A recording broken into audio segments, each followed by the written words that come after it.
Why is it that marketing is so much harder, expensive, and showing less ROI than ever before? And what can you do about it? We'll find out on this episode of ShiftShapers. Change either energizes or paralyzes. The choice is yours. This is the ShiftShapers podcast, bringing the employee benefits industry interviews with individuals and companies who are shaping the industry's shifts. And now, here's your host, David Saltzman. And to help us answer that question, we've invited my buddy Stephen Amiel, who is CMO at Next Gen Benefits. Welcome, Stephen. Good morning. Nice to see you, David. Good to see you. Thanks for being here. I know that there's lots of depth to all of these answers, and we're going to try to stay at 10,000 feet so they apply to all of our listeners in one way or another, not just individual practitioners or humongous companies. And we'll try to stay in that middle ground if we can. But the answer to the question that I asked comes in a few categories, I think. And the first is that there's a whole set of new rules about tracking and targeting prospects. What's that all about? Good question. Bottom line is that over the last 2 to 3 years, the government has continually put boundaries as to how we can market, the type of information we can collect. In the past, we would put a cookie on our browser, and we would track you from site to site. Then we learned how to do it from device to device, but all of that has been, in essence, taken away. The new boundaries, the speed bump that's there now is called not just opt-in, but really double opting in for what you're offering. In the past, I used to be able to just take a list and run it against any other opt-in list and then give myself permission to market. We can't do that anymore. And more importantly, is that people aren't responding unless it's an authentic communication to begin with. When you say authentic communication, what does that mean in the marketing sense?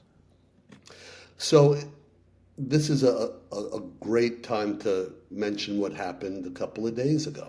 So for one of the people that we work with that we do all the marketing for and sent out, posts and blogs, he came back and said, "Listen, Steve, I've gotten some complaints, not that the information is bad, but that it didn't feel like it was coming from me." That's a huge distinction. One of the biggest problems is people repost and assume that people are going to read the repost and align it with you. The fact is, what matters from that is your opinion. That's the important thing that's missing in so many blogs and posts is your opinion. What's your sway to it? What's your take on it? And that's what is part of the foundation of authenticity I'm speaking about. So if you're working on a campaign and you're doing written or spoken or pretty much any kind of communications, don't try to sound like somebody you're not. Is that the takeaway? Try to sound like you and the way you normally approach prospects? Yes. The short answer to that is yes. It's being as much of yourself as possible and leveraging whatever skills that you have to align with that. So what's coming out is something that's authentic, easy for you to do and say. One of the biggest problems with salespeople today, whether they're independent agents marketing themselves or small groups, is they tend to take on more than they can handle in marketing. And therein lies probably the biggest fail in marketing today. When you look at the spectrum of the things that we're told to do, things like marketing on LinkedIn, let's start sending out, and it's the great LinkedIn program, 150 people per week or 100 per week we send to your type of audience to see if they also have 2 eyes and blue hair, right? What are we aligned to? Mm-hmm. And the fact is, what happens to a salesperson is now that 400 little connections you tried to make this month, maybe 15 or 20 will respond, right? but now you still have to continue with the other 425, start to respond to the 15. And the point is, it's not a sustainable type of methodology to build leads, right? That's, from my standpoint, if you're not getting an appointment from that type of marketing technique, then you're either just laying down carpet, right, and building brand awareness, or you're wasting your time. It's interesting. You mentioned LinkedIn, but it seems like there are a zillion different platforms to market on. And I know there's some people who are very pro social media, and there's some people who aren't. I think in my experience doing marketing, the people who are pro social media are the people who are really thrilled with getting likes or opens and not tracking conversions. So let's talk about, before we talk about all the other platforms, let's talk about the difference between a like or an open and a conversion, and why the only thing that really matters if you're marketing is the conversions. So if you're building brand, getting followers, people that like what you're doing is terrific. Now, if you're a diligent sales guy, you start to respond to those people back, right? You start to form your posts and blogs as almost ways for people to engage, right? So the biggest headline of all is third-party data doesn't work very well, right? We're not talking about 1 in 100,000. Oh, I got one appointment last month. If you did that from a marketing effort, it's probably a fail, right? Mm-hmm. So it's really about making sure that your strategy is engaging people to respond, so you're collecting first-party data and information you can use. Because third-party data right now, because of all the law changes, you really must send only to what's called a valid email address. All right, and there are ways to make sure to test for validity, and that's putting it through companies like Never Bounce and a few others. But the problems of delivery, just because it's valid, it may get stopped at the from the company ESP or the company's own internal Spam bouncing. filters, or right. Excuse me, spam filters. Thank you. You're welcome. So I could send a valid email to you at your company, but internally it will be bounced because you haven't answered an email in 2 months, right? So there are a lot of other things that impact the deliverability. We think it delivers, but it doesn't. So the swing and switch is, from my standpoint, going from the mass advertising to the focus on what I call an account-based marketing approach, where you're leveraging the strength of a salesman, right, with someone that has raised their hand, and a technique to hopefully generate a good meeting and build some rapport over a 30-day period. That, to me, is efficient. Having a salesperson spending 30 or 20 hours per month on managing LinkedIn, trying to look at his funnel from his pipeline on all the emails and who opened, who responded, it's a mess and it's a fail. So no matter how many leads and quality people that tend to come through those channels, they're not really managed very well or dealt with quickly. And you know this better than I do, David. Every day you wait to respond to someone that had an inquiry, the chances of them responding back drops 50% every day. Yeah, they get stale really quickly. Yeah. So the bottom line of this piece is about how do you leverage technology today to build first-party data to get people engaged and enrolled in what you're doing. And again, I just don't think that the big net is the way to go today. Because in essence, how many people that have done LinkedIn or email marketing to you in the last year have you engaged with?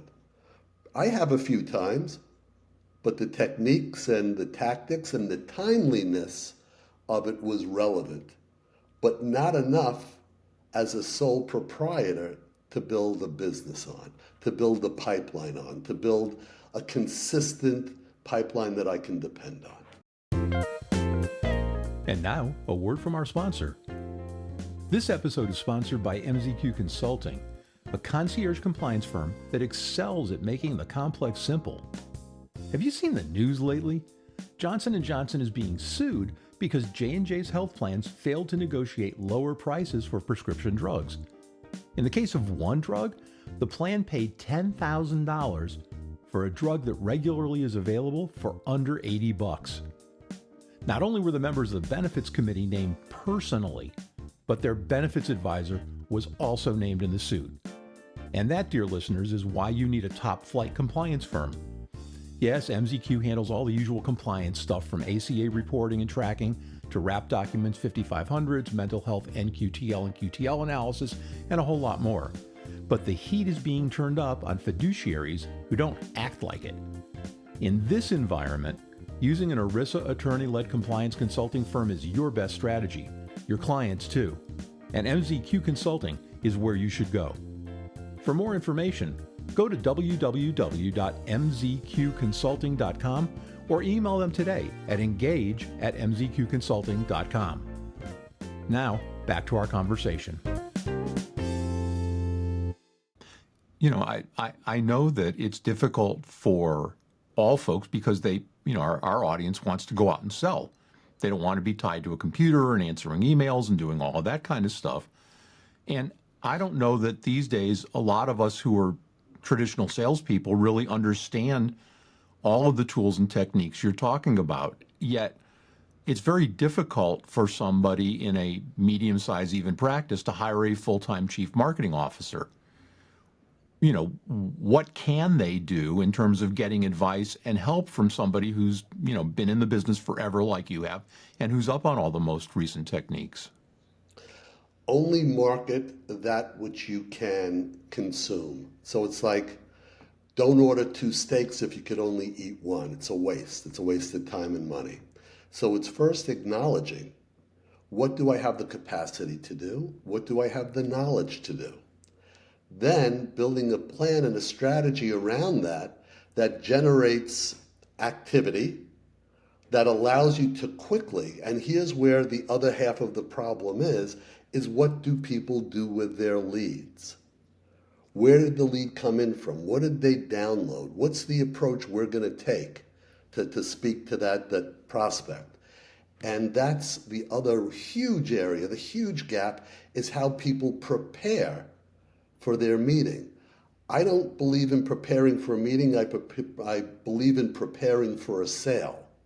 All right? And that always starts with preparing for the second meeting, establishing my credibility, right? So I have established a gap, something that's different from what they saw that then naturally leads into that next meeting.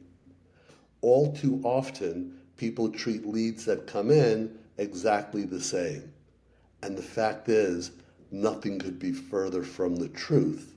And the greatest area of success should not be spent on trying to generate 1 million leads. It should be having 5 or 10 great leads that have been marketed to, have raised their hand through some of the techniques that we'll talk about, and then get a great playbook on what's in it for them, what's important to them.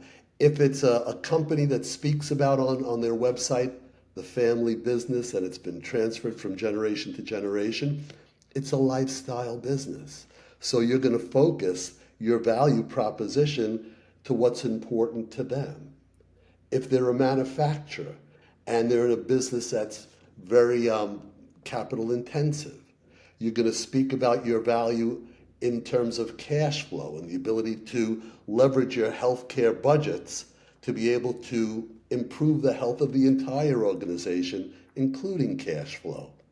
So that's the first step, is the playbook. That's how you establish credibility. And I don't care if it's an HR person or a CEO, all right? And we're finding today to sell some of the more strategic alternatives to, insurance carriers, you're looking to speak to the CEO and not the HR department. Typically, HR really cares about the employees and cost. The CEO cares about the entire health of the organization and leveraging healthcare and how they can use those dollars to improve whether retention, whether for capital equipment, for EBITDA. So there are many techniques we know that we can leverage. The point is to go there with an understanding of an approach you're taking to the listening that you know they have. Does that also apply to the channels that you select to use for your campaign? Great question. So the answer is yes. it's a resounding yes. And here's where we step back to. So I don't care if you're marketing through LinkedIn, Facebook, TikTok, or podcasts or sponsoring podcasts.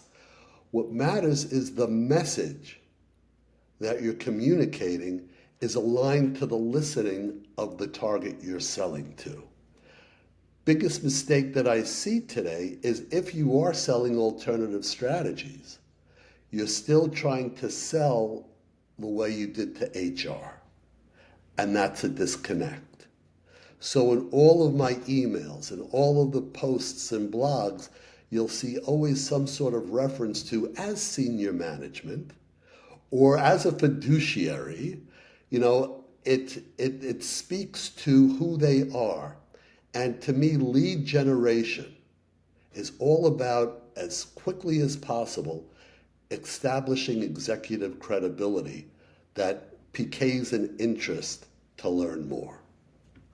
Is there a difference? I mean, you and I have both been around folks who sell small size groups, and then these days, both of us have been more focused on the large group market. But is there a difference in how you approach those two markets?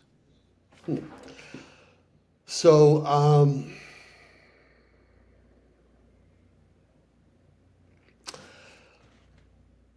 so far, no. The answer is from a marketing standpoint, most companies, whether small or large, have same issues, just with additional zeros, right? So my feeling is typically smaller companies, you're always going to deal with an owner. So that goes without saying. Smaller companies, you have less political issues to deal with, right? You don't have typically a marketing manager or an HR person that you're threatening in some way. So I think it's a simple, more clear, direct sell. And I think their access is also easier, right, to get to someone. Lastly, as it relates to that, typically in a larger company, they're going to have an executive assistant. There's going to be some people in between. And I find that one of the issues that most salespeople have in that space is they don't treat the EA as an advocate, as an internal coach, as someone that could help them get to the CEO as an advocate. And that, I think, is also a big miss and extremely important in larger companies. One of the things that a lot of practitioners struggle with is differentiating themselves and differentiating their practice. From a marketing standpoint, what would you suggest as good tools or techniques to help them do that, to help them achieve some differentiation from their competition in their particular market? It requires understanding the company that you're selling to. The biggest distinction between an A salesman and a C salesman, first, an A salesman doesn't need our help, right? Because they got it, they were born with it, good for them. But anything below an A, a B, or a C, they're not doing the heavy lifting, right? Explain. So what that means is most salesmen feel that the goal is to get the email out. The goal is to maybe get a conversation, not to get the sale. So it's about now having very Compartmentalized is the word you're looking for. Thank you. They look at each stage instead of looking at it as a continuum. My goal goal is to complete this sale. What do I need to do that? How do I differentiate myself from everyone else? By being prepared, by going in and saying, well, bottom line from our conversations, you're telling me about good retention with hourly employees that come and go, but yet really impact the quality of your business. Well, we can help that, right? Without impacting your P&L, right? So it's about the good salespeople create a distinction, go in and create a delta that was not thought of by management, that comes from understanding the toolkit of what you're able to bring to bear and overlaying it, contouring it to their situation. That happens in the first meeting. But it's not your logo or your business card, or at least to a much lesser extent, any of that external kind of stuff. It's really more about, what I hear you saying is it's more about knowing your prospect before you make any kind of approach. Yes. The other half of that side, about when you just mentioned about the personal differentiation, the failure of most salespeople is they go in and they say, hey, so why did you want us to come in today? What's the reason? Or, hey, well, thank you for meeting with me. Let's just jump right into it. Let me get this PowerPoint going, without establishing any type of executive credibility. When you go right into it and don't have the credibility, they hear barking. You're an insurance salesman and you're listened to as one. It's critical that the first question, your first engagement, is always about a peer-to-peer conversation with the CEO, a question that's at his level. It's not an HR question. It might be, I see you're a manufacturer and you probably get some of your materials from the Middle East that go through the Red Sea. How has that impacted your ability to meet your deliveries and your costs and your profitability?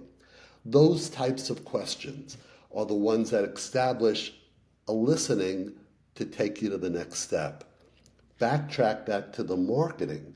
What you're doing is, in essence, trying to create little gaps in your marketing. That's why, to me, reposting is silly, because it's not genuine. It's not about me. It's not building my authenticity. It's not about sending them with dimensional mailers, it's not about sending them the toy Ferrari and, hey, if you have an appointment with me, I'll bring the remote. It's not, that doesn't do anything to you, right? But leveraging other types of metaphors that you can send to be a little audacious, like a drone or night goggles, well, that allows you to say, well, you know what, as a healthcare consultant, we see your business differently than an insurance broker does. We see it holistically of how healthcare can improve the entire company, not just the employees. So that's part of what, to me, the marketing setup is all about. We've got a few minutes left. I frequently ask the question, what do you see coming in the near term or even the midterm for marketing as a means to generate business for all of our audience? What changes do you see on the horizon? Well, how about if I speak to it as things to what I would be doing in the next year and how I'm changing our marketing. Perfect. So webinars, right? We all know about webinars. We do it if it's a good topic, a good person, we'll get people in and they listen, then they leave, then you send a post-webinar, thank you for attending, or sorry we missed you, here's the clip. It's about engaging people during that webinar with tools like, and this is, I don't do anything for them, On24 is a great, webinar tool because it allows interaction. You could have resources people can click on. They have polls people could ask. So all of a sudden you're building first-party DNA about someone that becomes the foundation of that next communication. I saw that. Second thing, grease the pipes with a story about yourself. Speak about yourself. Most people want to share the truth, right? But for all the wrong reasons, they don't. We haven't established credibility, so we get deflected, right, of what the real reason no is. We don't get that. For me, I try to establish credibility by sharing about my life in a situation that would be relatable to give him an opportunity to share back and begin to open a door. And that all starts with how they first engage with you. I don't believe in just, and in this next year and what we do now, in just sending insurance information out to people. If you're marketing to a good, tight group of CEOs or CFOs in companies of a certain size, they're your market. They're who you want. So give them information on business-related topics, on lifestyle-related topics, and however they engage back the same way to build a path. For 2024-25, it's all about building credibility. And that is a great place to end our conversation for today. Stephen Amiel, CMO of Next Gen Benefits. Stephen, thanks for sharing some of your wisdom with our audience. We appreciate it. My pleasure. Thank you, David, for having me. Shout out to the crew at Grand River Agency for their awesome post-production. This ShiftShapers podcast is copyrighted content and may not be reproduced in whole or in part without the express written permission of ShiftShapers Solutions, LLC. Copyright 2024.